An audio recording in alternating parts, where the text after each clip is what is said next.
Eh bien, on est avec Chris Pesblou. Bonjour. Voilà, il va nous expliquer ce qu'il fait. Alors, ce que je fais, donc je suis artiste geek, je suis auteur-photographe et je réalise des tableaux soit en prise de vue directe, soit dans des décors qui sont construits de A à Z dans l'univers geek. Donc ça va de la pop culture dans son grand ensemble, en passant par les super-héros. Et là, plus récemment, donc, on réalise une grosse série sur Cyberpunk, qui est un icône du jeu de rôle et bientôt du jeu vidéo, je l'espère. Je t'avais vu à Toulouse il y a quelques années, tu avais amené un exemple de décor. Oui. Et là, tu ne l'as pas. Non. Logistique, je suppose. Logistique, économique également, pour des raisons d'assurance. C'est relativement complexe. Plus le temps passe, plus c'est compliqué de déplacer tout le studio. J'espère pouvoir le faire d'ici la fin de l'année.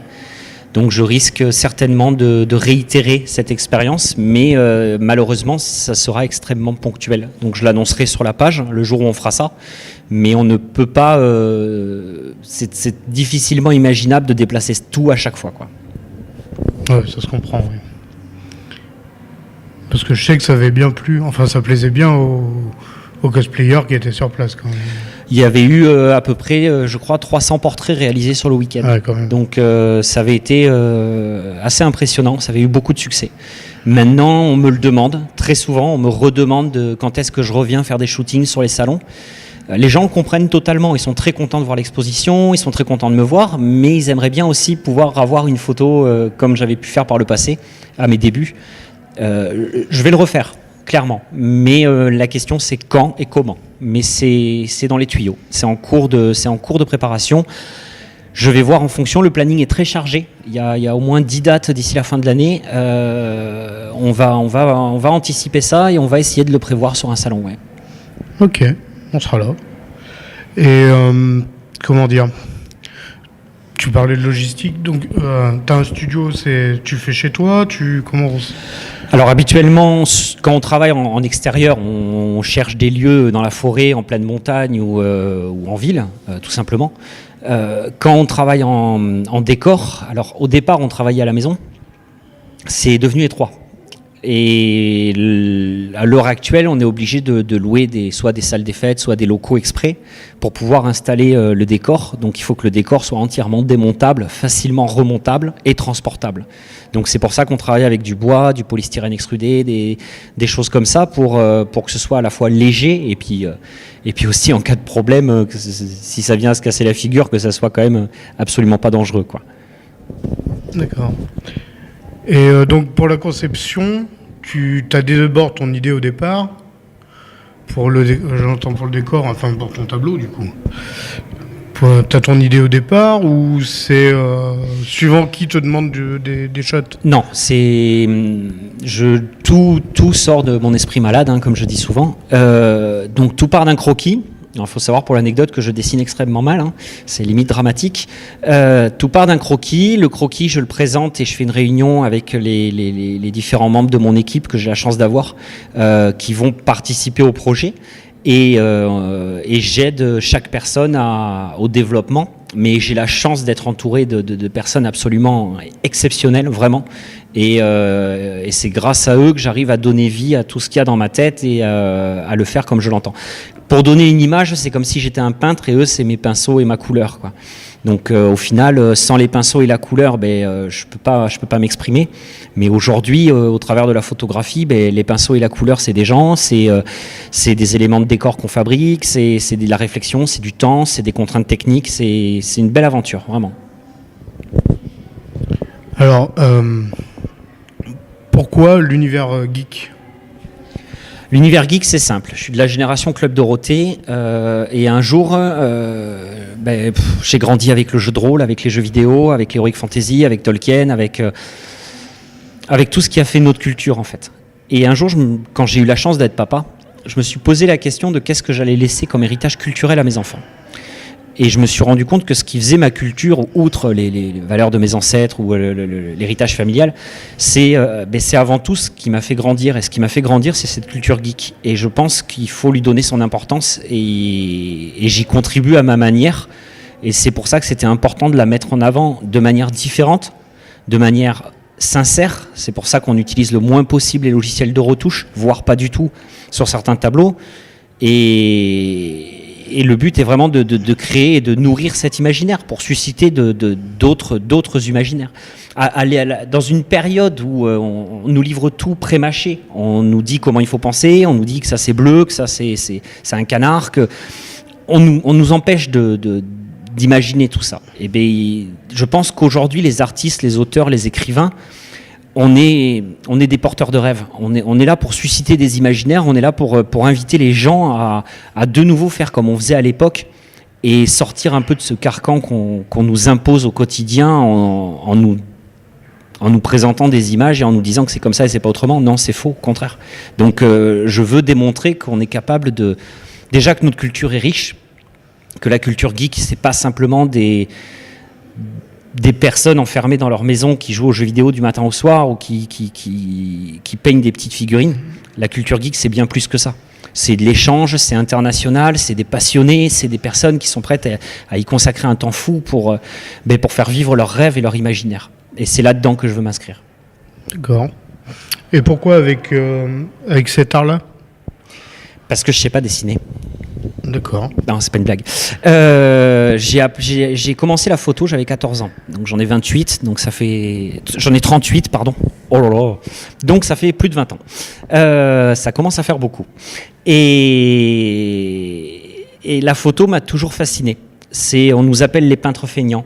C'est un moyen d'expression qui est absolument extraordinaire. Il est à la fois très long en préparation et très court en réalisation. Et dans l'absolu, on arrive à saisir un instant en jouant avec la lumière et en jouant avec les émotions. Et je trouve ça absolument magique, comme si on arrêtait le temps à un instant donné. Et pourtant, quand on regarde la photo, on a presque une sensation d'action, on a presque une sensation de mouvement en regardant simplement une image fixe. Et c'est ça que je trouve extraordinaire. Et la photo, ouais, c'est une passion de gosse, hein, vraiment. Ça fait très longtemps. Et vu que je savais ni dessiner ni peindre, il fallait bien que je trouve un moyen pour faire sortir de ma tête toutes les images que j'avais, quoi. Tu sais pas écrire ? Si, ça oui. Ça oui. Mais non, je me le sentais pas. Hein, je me voyais pas écrire un bouquin. Donc je prépare un bouquin, un artbook sur la culture geek. Donc il y aura une part d'écriture dedans. Mais c'est un chemin de croix, hein. C'est un long travail de préparation. Les délais sont compliqués, on espère le sortir pour la fin de l'année, peut-être que ça sera l'année d'après. Enfin, on ne veut pas sortir quelque chose pour le sortir. Je veux dire, on ne veut pas faire un livre à la va-vite, on veut faire un beau produit et surtout accessible. Et je me rends compte que c'est très compliqué de concilier les deux. D'accord. Et pour des photographes amateurs qui veulent se lancer dans cet art, plus que les photos de famille du week-end, qu'est-ce que tu leur conseilles ? Je leur conseille de fonctionner par étapes, mais surtout je leur conseille de se donner aucune limite. Ça peut être simplement des pétards à mèche dans une flaque d'eau, ça peut être une grenade fumigène achetée dans un magasin de airsoft, ça peut être des petits détails qui vont faire la différence. De mettre du papier cellophane au bout de son objectif, il y a plein de petites astuces créatives qui permettent d'avoir des effets absolument dingues et pourtant en étant le plus sincère possible sur ces photos. Et je leur conseille d'oser tout simplement. Les seules limites qui se fixeront, c'est eux-mêmes qui se les fixeront.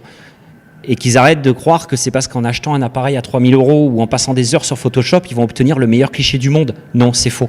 Le meilleur cliché du monde, ils l'obtiendront parce que ça sera eux qui l'auront fabriqué et c'est eux qui lui auront donné vie. Donc battez-vous, rêvez et ne laissez aucun frein à votre imagination. Et plus vous serez insatiable, plus vous serez fou, plus vous serez avide de création et plus vous découvrirez que vous êtes capable de faire plein de choses avec pas grand-chose. Moi, au début, c'était du bois de récup. Hein. C'était en allant glaner à Emmaüs ou en allant glaner dans les vides-greniers et on arrivait à fabriquer des décors absolument dingues. Aujourd'hui, on est un peu plus pointu parce qu'on va travailler avec du polystyrène, qu'on va peindre, qu'on va moduler. On a créé une architecture en bois pour pouvoir transporter et que ce soit facilement modulable également. Mais non, il n'y a pas de limite à la création, en fait. Et ça, je pense que les gens l'ont oublié. Et c'est pour ça que je dis en tant qu'artiste, on a une grosse part de responsabilité, mais que ce soit les dessinateurs, les illustrateurs, les écrivains, tous, il faut qu'on continue à nourrir ces imaginaires pour rappeler aux gens que rêver, c'est presque un devoir en fait. Et c'est encore quelque chose de gratuit. Et tes partenaires, ils font que ça. Enfin, ils font que ça. Façon de parler.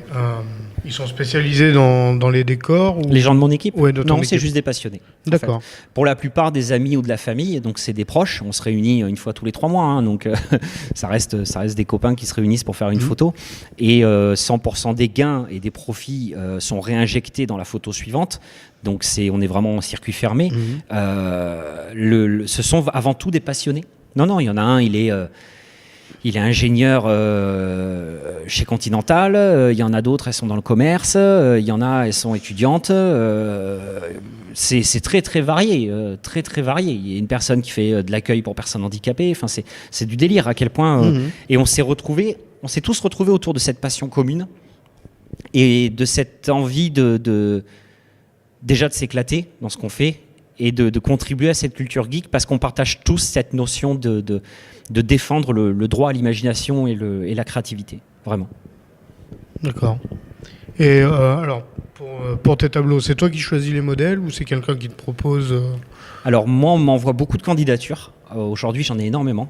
Je choisis les modèles moi, mais je ne les choisis pas sur des critères... je ne vais pas dire discriminatoire, mais je ne les choisis pas sur des critères physiques ou ce qu'on appelle des critères agences. Je vais les choisir en fonction de chaque projet. Donc si j'ai besoin d'une personne forte, je vais contacter une personne forte. Si j'ai besoin d'une personne brune, blonde ou avec 3 bras, je vais la contacter également.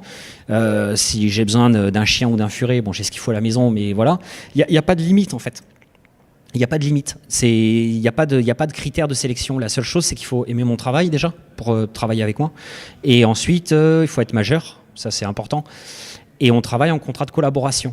Donc, c'est l'échange de photos. Et il faut juste déposer une candidature. Il faut me contacter et déposer une candidature. C'est aussi simple que ça. Donc, on te contacte sur Facebook sur la page Facebook, sur le site internet. On me trouve assez facilement. Hein. Vous tapez Chris Space Blue sur Google, vous avez tout qui sort. Mais il ne faut pas hésiter, quoi. Et puis même, des jeunes photographes ou des personnes qui auraient simplement des questions, il ne faut vraiment pas qu'ils hésitent. Aujourd'hui, ça m'arrive régulièrement de répondre à des questions ou à des commentaires qui me sont envoyés en privé. Et c'est des échanges qui sont hyper constructifs. Et c'est là où c'est intéressant, parce qu'on se dit que ce qu'on fait, ça marche. Parce qu'on suscite de l'intérêt et surtout de la curiosité et de l'envie de créer auprès d'autres personnes. Et ça, c'est magique. C'est juste magique. Et donc, tes prochains salons, on va te voir où ? Normalement à Perpignan, Pau, Lyon peut-être. Paris est en projet. Je referai peut-être un passage à Toulouse également. Il y a pas mal de dates en prévision. Il y a des projets à l'international également qui sont en attente, mais qui sont très sérieux. Et on attend les retours. Mon petit doigt m'a dit que c'était en Espagne. Il y a l'Espagne qui est dans les tuyaux. Et je crois que c'est même quelque chose qui est très, très, très sérieusement dans les tuyaux. Mais on va bien voir. Ton petit doigt est très bien renseigné. Autant que le tien. Private joke. Je te laisse le mot de la fin. Quoi dire à part grandissez pas, c'est une arnaque. Ça, c'est une certitude. Et continuez à rêver et oser aller au plus loin possible de votre imaginaire et continuer à rêver. Bonne journée. Merci à toi.